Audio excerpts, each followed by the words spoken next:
Welcome to Pick Up and Deliver, the podcast where I pick up my audio recorder as I step off the train and deliver an episode to you while I walk home. I'm Brendan Riley.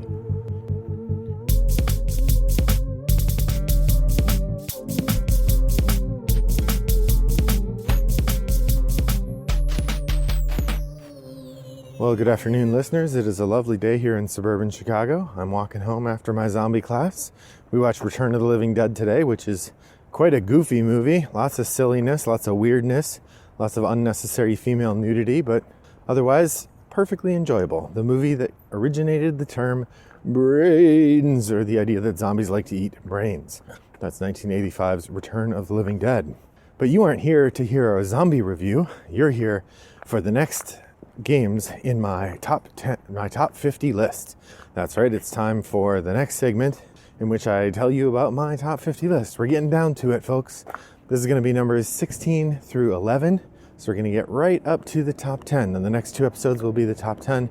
And that will be the end of the 2021 season, which I know I'm a couple weeks over, but so be it. So let's just jump right in. The number 16 game on my list is perhaps the highest Stefan Feld game in my list, I think.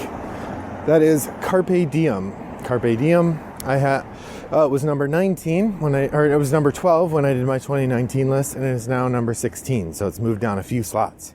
I have the first edition, but I've modified it slightly. I put little dots on the back of the level 2 tiles, because if you have seen the first edition, you'll know that the level 1 tiles and level 2 tiles can only be distinguished by a slightly darker shade of green on the back of the level 2s, which is not enough. It makes it hard for them to sort them. So I just took a Sharpie and I put a little dot in the middle of each one on the back, so they are sortable in a more easy way. Carpe Diem is a tile drafting and tile laying game in which you are building a small sort of estate in a, Roman town or something. The theme is not super important, but the gameplay is incredible. There's 7 little spaces with tiles on them, and each turn you're going to take a tile from one of the spaces, and there is a limited path that you have to move your tile taker around on the board. So as you're taking tiles, you have to sort of manage which tiles you're going to take, especially in like a 2-player game. The number of tiles taken from one of the spaces matches the number of players in the game, the rest of the tiles on that space are discarded.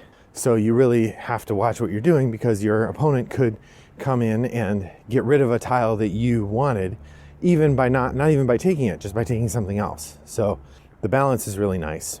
In between each round, once the tiles are emptied, then you're going to score these scoring cards, and that's a nice little puzzle to gamble. That you have to manage your turn order track, because the higher you are on the turn order track, the earlier you get to go in picking which of the scoring cards you're going to take, which can be a huge swing in terms of points.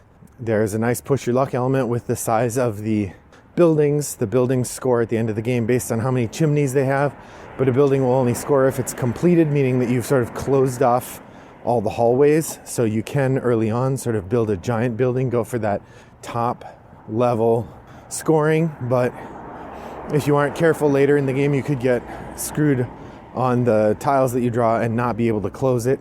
So and then you lose all those points. It's a delight.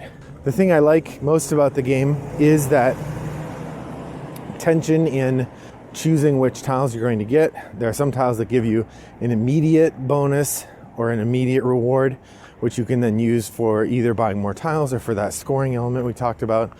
There are other tiles that, like I said, are for longer term scoring. I like the variety of different things that you're trying to score on. The mix of pressures on your player board gives me a similar feeling to that of Cascadia, although there's a little more meat on the bone on this game. The theme is fine, but I do really like the components. Just overall, I think Carpe Diem is a fantastic little package. It plays quickly, but it has a lot of the crunch and depth that I'm looking for in a game, and I'm always happy to play it. That's Carpe Diem, my number 16. From Stefan Feld, published. I don't know who publishes it, actually. I kind of want to say Lookout, but I don't think it's Lookout. Next up on my list, number 15, This is a game you've certainly heard about if you've listened to the podcast for very much. I know that I've done a deep dive on it. I've probably done a dual episode about it. It's one of my favorites. It's the Mind Clash game, Cerebria, The Inside World. This was number 10 on my list in 2019. It's moved down a bit to number 14, or to number 15, but it's quite a delight where it is. So Cerebria has the theme of battling for the control of a mind, which is a delightful theme. It is a little bit confusing or a little bit hard to learn in terms of the number of things going on. It's a very complicated game. You have lots of different ways that you can influence the actions you take, including upgrading your player board, which lets you take more elaborate actions. But you also have a variety of different places that you can go and ways that you can interact with the board. At its heart, it's a tug of war game in which you're fighting over 9 different potential objectives, and in any round 3 of them are in play. You have one that is secretly your objective in play. Your opponents have one that's secretly their objective in play, and there is a public objective that you are battling with the other person to achieve. Now, almost anything you do on the board helps you with one of the 9 objectives, but your goal is to be in control of all 3 when the scoring moment comes up. Part of the thing I really like most about this game is the fact that you get to control how the scoring is going to happen.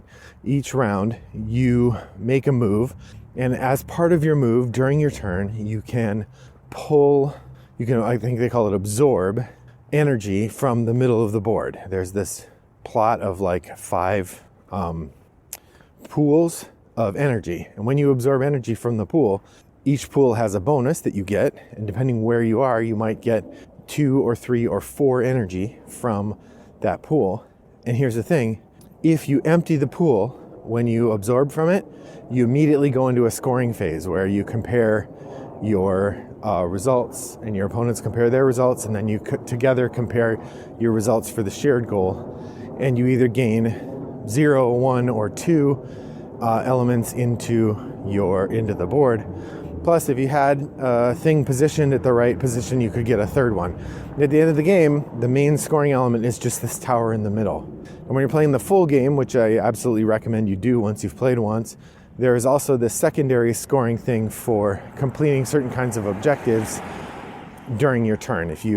There's 3 different objectives, and if you complete one, you get 1 point, and if you complete 2, you get 3 points, and if you complete 3, you get 5 points, and then 7 points, and so on. The idea that you'd complete 4 is almost outrageous. I guess it's possible, but really, really would be hard. But Cerebria is a fascinating, complicated, beautiful game that I enjoy playing every time I play, and I just don't get to play it enough. But I would like to play it more. Why don't we play right now? That's Cerebria. I believe the designers are Victor Peter and Richard Amon from Mind Clash Games, and it's my favorite, or it's my 15th favorite, I guess. Cerebria, The Inside World. Next up, number 14, we have a game that I have played many, many, many times online and a couple times in person. That is Through the Ages, A New Story of Civilization. In 2019, this was my 29th favorite game. Since then, it has risen up to be my 14th favorite game. As I've mentioned many times, I play Through the Ages in a regular cycle with a friend on Board Game Arena. Hi, Ray. I have also begun playing it with a second friend named Chris, and I'm enjoying that as well. I don't know if Chris and I will continue to play the game over and over and over again. I kind of hope we do, because it's really fun to explore it in different ways. Although that means I have to more actively keep track of which game I'm playing, because generally you're going to have a variety of strategies that you're approaching, and if I'm playing 2 games at once, it's hard to keep track of which strategy I'm following. So why is this game my 14th favorite game? Or what is the one thing I want to talk about that I find really interesting? One of the things I find really interesting about the game is the various resources you have to manage as you play. There are basically 4 different resources that you have to manage while you play Through the Ages. You have your ore production, you have your food production, you have your science production, and you have your military production. Each of those gives you a different meter in which to score or to keep track of different things. The military is not actually a resource that you get, but rather your current strength, versus the science, the food, And the minerals are resources that you get, and you have to sort of manage those. As you're managing them, there's just a whole bunch of stuff you have to keep track of. For example, I really like how the resources that you use to store food and minerals are kept in this resource bar. And if you have too many of them saved up, then when you go to produce more, you lose some to corruption, because the idea is that if you have a lot of wealth laying around in the government stores, people are going to steal it, and it's hard to keep track of it all. The interplay between these different elements is really great. You have to manage them carefully. There's a variety of different ways to kind of goose one aspect or another, and I've just found over time that it's a really satisfying system to monkey around with.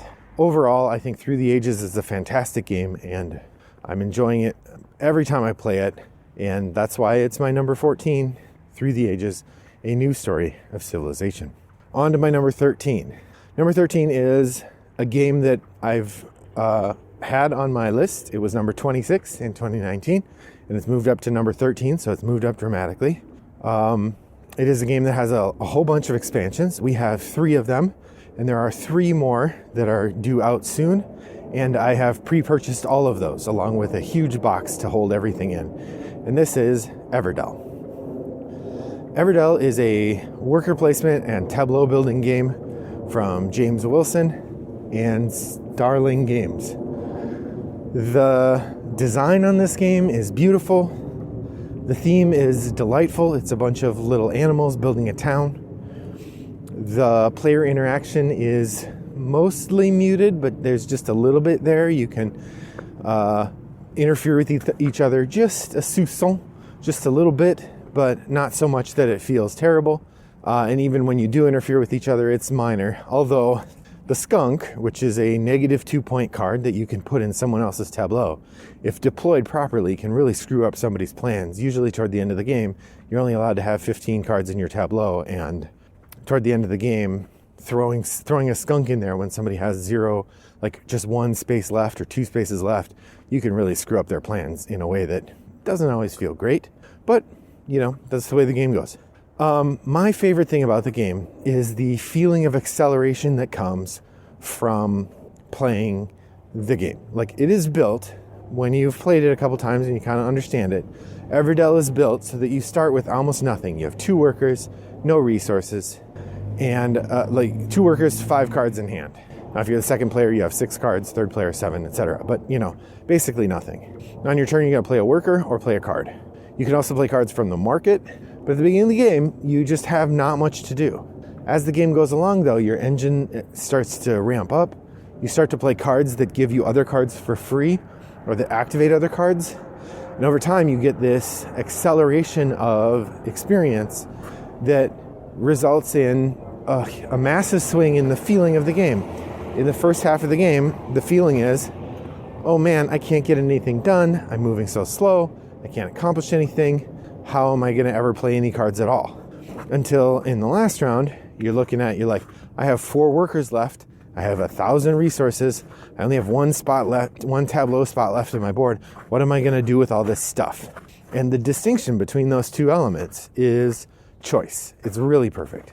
Each expansion has added interesting stuff, although I would say the Belfair one we found the least interesting, although I will say we did not put very much energy into learning it. We just kind of looked at it a little bit, played with it once. We haven't really gotten it out again. I think next time we play, I will definitely push for us to do the Belfair expansion again. But the Pearlbrook expansion gives you these frogs and these extra spaces that I really like. The Spirecrest expansion gives you this whole secondary set of goals and these additional advantages and restrictions that come out, as well as giant animal meeples. The game is beautiful and fun to play. My wife really likes it, which is a key element in making it a game that I get to play a lot and a favorite of mine. But overall, it is just a delight, and that sense of ramping up ability just can't be beat, which is why I've named Everdell from Starling Games and James Wilson my number 13. On to my number 12. Now this game I don't know what to do with. I do know what to do with. I make it number 12. This is a game that was my number 2 game in 2015 when I first made my list. Then it was my number 35 game in 2017. Then went back up to number 6 in 2019. And now it's down to number 12. This is Sherlock Holmes Consulting Detective. I love this game. I think it's fascinating. I love reading the book. I love playing it with my family. I love the difficulty of the mysteries. This is some of the hardest game out there, and I find the mysteries challenging, and when you solve them, it feels super good. I like the writing, especially the latest, the green box, has some really good writing in it, really interesting stuff. Lots of interesting puzzles. I like the new mechanisms in the green box. Overall, the arc of Sherlock Holmes Consulting Detective, it's tough to beat it. No other mystery game is as good, for my money. Right now, it's number 12. I can't imagine it's going to climb above that, and I would imagine it's going to continue to drop if I never get any more. Right now, as far as I know, there's no planned expansions for Sherlock Holmes Consulting Detective. They released the 4th box, the green one. So there's a brown one, a blue one, a red one, and a green one. They've released those 4, and as far as I know, they're not planning to release any more, which means that I've played it. I can't play it anymore, and it's hard for me to imagine that without the ability to continue to play it, it's going to stay in my top 15 or top 20. Now, I haven't played Vampire the Masquerade or Vampire the Eternal Struggle in 15 years at least, so it could stay up here, and I'm sure it will stay up for a while. But if you get the chance to play Sherlock Holmes Consulting Detective, I strongly recommend it. In fact, if you go to the Space Cowboys website, they have a sample case you can download, so you could try the game without buying it and see whether it is for you or not. It's for me, I love it, but your mileage may vary. Head over to Board Game Geek and tell me about my number 12, Sherlock Holmes Consulting Detective. And finally, my number 11, last game I'm going to talk about today, is Terraforming Mars from Jacob Fercellius, or Jacob Fercellius. I think it's Fercellius Games. I'm not sure what his actual last name is. Oh, it's Fricks Games. His last name is Fercellius. Okay. Terraforming Mars is a tableau building, area control, or tableau building, board filling game, engine builder. I love the card draft in this game. I love getting a hand of cards, deciding which ones I want to take, passing it around, collecting the cards that I want, and then throwing some of them away. I love the idea that you pay for the ones you want to keep, which is this delicious balance of like spending opportunity cost now to keep a card that I might not be able to play or need for several rounds. That's the thing I love. There's lots of things I like about Terraforming Mars. I think it is an excellent game. I really enjoy the expansions. Some people don't like the Venus one. I think it's fun.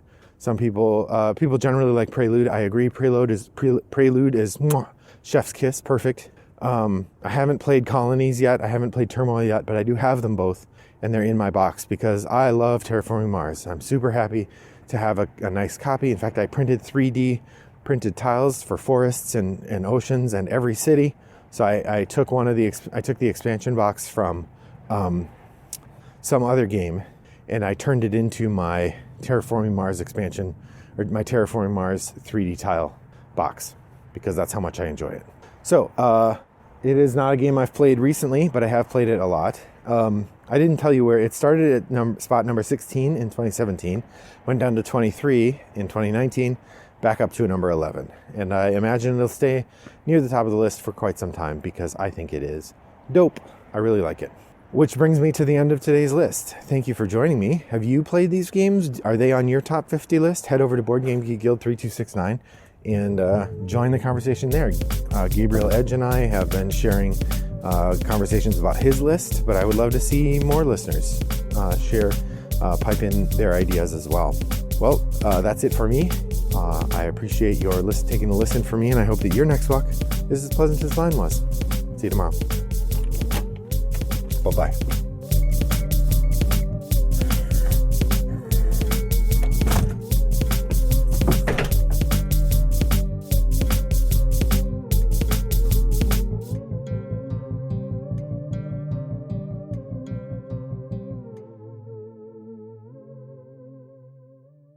Brought to you by Rattlebox Games.